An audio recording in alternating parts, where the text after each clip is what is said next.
فرعون كان يقول أنا ربكم الأعلى، فالله لما بعث موسى وهارون قال لهما قولا له قولا لينا، هذا وهو يقول أنا ربكم الأعلى. فكيف بعبد أظلم عليه الليل كأي شاب منكم واصنعها الليلة، أطفأت النور لتنام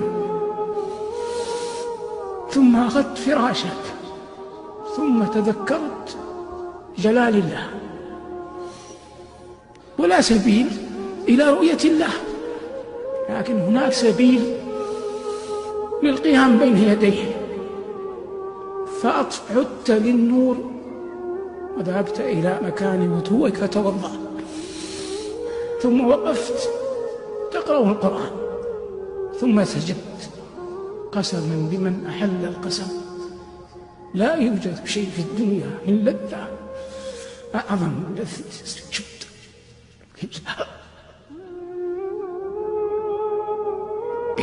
الله يقول لنبيه وتوكل على العزيز الرحيم الذي يراك حين تقوم وتقلبك في الساجدين.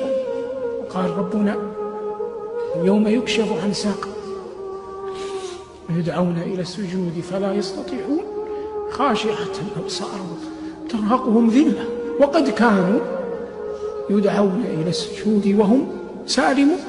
أنت الآن تدعى للسجود وأنت سالم، فحتى تستطيع أن تسجد يوم القيامة اسجد في هذه الدنيا اختيارا وأنت تريد وجه الله.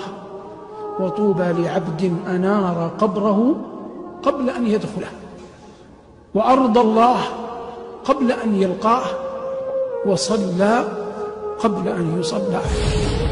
لا يوجد شيء في الدنيا من لذة أعظم من لذة السجود.